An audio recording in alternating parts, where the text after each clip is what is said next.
ভাইটা কে আপনার? আমার ছেলে। তো সকালবেলায় কোথায় যাচ্ছিল? ও আমার মাদের ওখানে কাজে যাইছিল। কোথায় ওটা? বড় দুইলে। তো হ্যালো ইন্ডিয়া, আজকে আমি এসেছি নাকাশিপাড়া থানা অন্তর্গত মোড়াগাছা গ্রামে। এই যে আজকে ভিডিওটি যেটা তুলে ধরবো, বিরাট মর্মাহত এবং দুঃখের। আপনারা সম্পূর্ণ ভিডিও দেখ। এই যে সেই ব্যক্তি, যে ব্যক্তি আজকে সকালবেলায় অ্যাক্সিডেন্টে মারা গেছে, ভাইটার নাম ছিল কি? আতিয়ার শেখ। আতিয়ার শেখ। তো এই ভাইয়ের এটাই তো বাড়ি। তো একটু আসো। যে ভাই মারা গেছে সকালবেলায় কাজের জন্য বাইর হয়েছিল রাস্তাতে। তো যে ভাইটা মারা গেছে সেই ভাইটা কে আপনার? আমার ছেলে। তো সকালবেলায় কোথায় যাচ্ছিল? ও আমার মাদের ওখানে কাজে যাইছিল। কোথায় ওটা? বড় দুইলে। তো ওরা যাচ্ছিল কিসে? মোটর সাইকেলে। তা আপনারা যখন অ্যাক্সিডেন্টটা হলো ওটা ঠিক কটার সময়? আমি তো ছিলাম না সেখানে, আমি বলতে পারি না। বাড়ি থেকে সাতটার আগেই চলে গেছে। 7টার সময় হবে, 7:35। কখন খবর পেলেন যে? সাথে সাথেই খবর পেয়েছে। সঙ্গে সঙ্গে। সঙ্গে সঙ্গে। তো এই যে মারা গেছে এই ভাইয়ের ছেলে মেয়ে কটা? একটা ছেলে একটা মেয়ে। আচ্ছা, কয় বাচ্চা? তো ভাই তাহলে বিয়ে হয়েছে কোথায়? ধুবুলা বটতলায়। বাচ্চা ছেলেও আছে? তাহলে আপনার ছেলে এখন কোথায়? ছেলে শক্তিনগর আছে। কখন আসবে মনে হচ্ছে? তা আমি বলতে পারছি না। বিশাল দুঃখের কাহিনী, মর্মাহত, বেদনাদায়ক। যে মা আজকে তার একমাত্র সন্তান তিনি হারিয়ে ফেলেছেন, এবং যে মারা গেছে আতিয়ার ভাই তারই ছেলে। তোমার নাম কি? নসিব। কে হচ্ছে যে মারা গেল? আমার আব্বা। তো এখন কোথায় আছে তোমার বাবা? হ্যাঁ? এখন কোথায় আছে? শক্তিনগরে। শক্তিনগর। তোমরা কয় ভাই বোন? দুই ভাই বোন। তো শুনতেই পাচ্ছেন, এই যে আজকে এই বাড়িতে এনার একমাত্রই সন্তান, তাই তো? আপনার আমার একটা আছে। একমাত্রই সন্তান মা আজকে সেই ছেলে হারিয়ে ফেললো। তো এই যে সংসারের পরিস্থিতি এবং অর্থনৈতিক দিক থেকেও কিন্তু অনেক দুর্বল, না খাটলে দিন চলে না। এই ছেলেটাই একমাত্র এই ফ্যামিলির ইনকামি ব্যক্তি ছিল, ভরসা ছিল। আজকে এই ছেলে যে আতিয়ার ভাই মারা গেলেন, এই সংসারটাই কিন্তু চালানোর মতো কোনো ব্যক্তি আর কেউ থাকলো না। ইনাদের এই সংসার, এই ফ্যামিলি কিভাবে চলবে এটা আগামী দিনই ভবিষ্যৎ বলে দেবে। তো এই ফ্যামিলির থেকে যে এত বড় দুর্ঘটনা ঘটলো সেটাও যাতে সকলের নজরে আসে, এবং এই ফ্যামিলিটা একদমই অর্থনৈতিক দিক থেকে খুবই খারাপ পরিস্থিতি, সেই দিক থেকেও যাতে এরা সাহায্য পায়, সেদিক থেকেও সকলের নজরে যাতে এটা দেখা উচিত। ভাইয়ের বাবা আছে না? কোথায় আছে? ও থাকে ও বাগানে। তো কি নাম? জাহানদার শেখ। আচ্ছা, তো একটু রাউন্ডে দেখাবে। আচ্ছা, এই যে ফ্যামিলি, আপনারা এলাকাবাসী তাই না? তো এলাকাবাসী হিসাবে এই ফ্যামিলি সম্বন্ধে ইনকামি ব্যক্তি কি একমাত্র উনিই ছিল? একাই ছিল। তো তো এখন আপনাদের এই যে ফ্যামিলি একজন মারা গেল, ইনকামি ব্যক্তি তো কেউ থাকলো না, সেই দিক থেকে আপনারা কি বলছেন? কেউই নেই।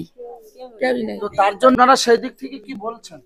যে একজন মারা গেল, তো তাহলে এখন কি ইনকামি কেউ? না, কেউই নেই। কেউই নেই। তুমি বলো। হ্যাঁ, কেউই নেই।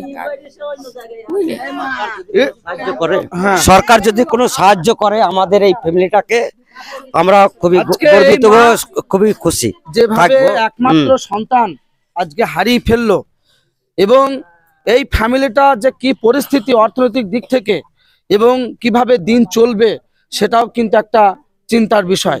তো আপনারা এলাকাবাসী হিসাবে কি চাইছেন? আমরা চাচ্ছি যেন সরকার এই ফ্যামিলিটাকে দেখুক বা সুস্থভাবে জীবন যাপন করুক, এটাই আমরা সরকারের কাছে আবেদন করব। যাতে সরকার যেন দেখুক এদের দুটো ছেলে মেয়ে, বাচ্চা কোলে একখানা বাচ্চা 3 থেকে 4 বছর বয়স মেয়েটার, আর ছেলেটা 10 বছর বয়স। আর কেউ নেই, এদের খেটে খাওয়া রোজগার একমাত্রই আতিয়ার শেখ, এছাড়া আর কেউ নেই। তো আপনারা দেখতেই পাচ্ছেন এবং খুব সুন্দর ছেলে। ছেলের নাম কি তোমার? নসিব। এই যে ছেলে এইটুকু বয়সে বাবা হারিয়ে ফেললো, অবশ্যই সকলে এটা একটু ভাবনা এবং চিন্তার এক বিষয়। আপনারা অবশ্যই এই ভিডিওটি বেশি বেশি করে শেয়ার করবেন, কারণ এরকম মায়ের কোল যাতে আর কোনোদিন খালি না হয় কারো। রাস্তাঘাটে চলাফেরার সবসময় সচেতন হতে হবে এবং দেখে শুনে পার হওয়া উচিত, কারণ নিজের সাবধানতা নিজের কাছে, কেউ আপনাকে সাবধান করে দেবে না। রাস্তায় চলার পথে বিপদ বলে আসে না, তবুও নিজেকে একটু সচেতন হলে এই ধরনের বড় বড় বিপদ থেকে হয়তো উদ্ধার হওয়া যায়। তো হোক না দেরি, 2 মিনিট 5 মিনিট একটু দাঁড়িয়ে যায়। আজকে এই যে মায়ের একমাত্র সন্তান হারিয়ে ফেললো, এই বেদনাটা এখানে যত মানুষই থাকুক না কেন, আজকে এই মায়ের যে বেদনা, সেই বেদনাটা কিন্তু সবাই বুঝতে পারবে না। বেদনা একমাত্র এই মাই পাবে এবং এই সন্তানগুলো। তাই এই ধরনের বিপদ আগামী দিনে যাতে আর কারো না হয়, কোনো মায়ের কোল খালি না হয়। রাস্তাঘাটে রাস্তায় স্যার যখন যাচ্ছিল না, রাস্তাতে ওপার হচ্ছিল একটা ওয়ান ওয়ে রাস্তা, একটা জাম ছিল আর একটা চলছিল গাড়ি, এদিক ওদিক একটা রাস্তাতে দুই দিক দিকেই গাড়ি যাচ্ছিল। কি বলছেন এটা? এটার হ্যাঁ, এটা সত্যি। এবার যে জায়গায় মানে ক্রস করে ওপারে পার হয়েছিল যাচ্ছিল, ওই দিকটা জাম ছিল, ওই জন্য রাস্তাটা পুরোটা ক্লিয়ার করতে হবে। পেছন থেকে লরিটা এসে মেরে দিল, আচ্ছা উল্টো দিক থেকে মেরেছিল লরিটা। আচ্ছা আচ্ছা। তাহলে লরির ড্রাইভারের প্রতি তো আপনার অভিযোগ? হ্যাঁ, অভিযোগ হচ্ছে লরি ড্রাইভারের উপর। তার তো ভুল ছিল, তার তো একটু ভুল ছিল। সে ইচ্ছে করলে বাঁচাতে পারতো। এখন সেটা হয়তো আমরা হতে পারে, মনে হয় যেন বাঁচাতে পারতো, ছিল না, মনে হয় যেন ওইটাই ঠিক হবে। ট্রাফিক তো ওখানে ছিল না সকালবেলাতে, 7টার সময় ট্রাফিক ছিল না। আচ্ছা আচ্ছা। তো ট্রাফিক তো থাকার কথা ছিল, সেরকম ট্রাফিক ছিল না। কিন্তু আচ্ছা আচ্ছা, ট্রাফিক থাকলে মনে হয় এটা হতো না, ট্রাফিক ছিল না। ট্রাফিক যদি থাকতো এই দুর্ঘটনা কোনোদিনই আসতো না। একটু রাউন্ডে এলাকাবাসীকে দেখাবে যে সত্যি এই বাড়িটায় একমাত্র সন্তান মারা যাওয়ার ফলে এখানে কত মানুষের ভিড় এবং সকলেই কিন্তু অনেক দুঃখে অনেক মানুষ সকাল থেকে 2-1 হাজার লোক হেঁটে গিয়েছে আছে, এখনো কমসে কম 600-700 লোক এখানে রয়েছে। ঠিক আছে, মানে মর্মান্তিক দৃশ্য একটা বাড়িতে, মানে টোটাল মোরাগাছা বাসী, মানে মর্মান্তিক দৃশ্যই রয়েছে এখানটায়, মানে চোখের জল কেউ ধরে রাখতে পারছে না। এত মর্মান্তিক ঘটনা আর যেন কোথাও না হয়, আমরা এটাই ভাবছি। যা গাছার যে পরিস্থিতি রয়েছে, যে জোনটা NH 34-এ যেন সকাল থেকে রাত পর্যন্ত ওখানে ট্রাফিক দেওয়া হোক। আর সরকার এদের জন্য আমরা চাচ্ছি কিছু সাহায্য করুক, তাহলে ফ্যামিলিটা বাঁচবে অবশ্যই। ঠিক আছে, এটা যেন সবাই আমরা চাচ্ছি, সরকার যেন এদের অবশ্যই সাহায্য করুক। এই মোরাগাছা গ্রামের 3 জন ব্যক্তি কাজে যাচ্ছিল, তো লোহাগাছা যে ন্যাশনাল হাইওয়ের উপরে অ্যাক্সিডেন্টটা হয়েছিল, এটা যদি একটু বিস্তারিত আপনি বলেন। হ্যাঁ, মানে একটা বাইকে 2 জন ছিল, 3 জন না 2 জন। ওরা রোড দিয়ে যাচ্ছিল, একটা নতুন মানে ডাম্পার গাড়ি এসে পিছন দিয়ে ধাক্কা মেরে প্রায় 50 ফুট মতন দূরত্ব ছেড়ে নিয়ে যায়। একজনের সঙ্গে সঙ্গে ডেথ হয়, আর একজনের অবস্থা খুবই গুরুতর, ওকে কৃষ্ণনগর থেকে আবার কলকাতায় মানে স্থানান্তরিত করা হচ্ছে। এখন একে মানে মর্গে পাঠানো হয়েছে, যে মৃত দেহটা। তো যে মারা গেছেন তার নাম? ওর নাম হচ্ছে, ভালো নাম হচ্ছে আতিয়ার শেখ, আর ডাক নাম মদন শেখ। তো এই ওরা কোথায় যাচ্ছিল? ওরা যাচ্ছিল বড় আন্দুলিয়ার কাজে, মার্বেলের কাজ করে। আর সঙ্গে যে ছিল তার নাম? তার নাম হচ্ছে সাকিব শেখ। তার হতাহত কি পরিস্থিতি?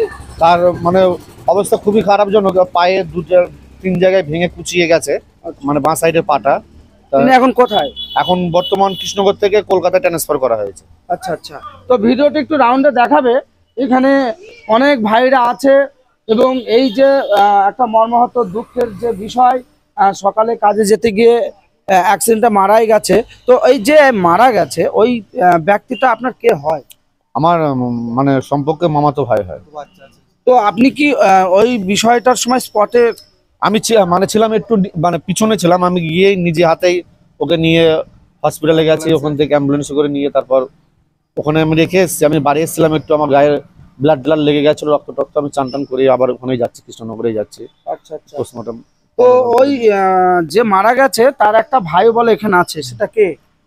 মারা যায়নি, যে মারা গেছে আহত হয়েছে। হ্যাঁ, এই যে বলছি তোমার ভাইকে তুমি দেখেছো? না, কাজে বেড়ে গেছে। তো ভাই কোথায় যাচ্ছিল সকালে?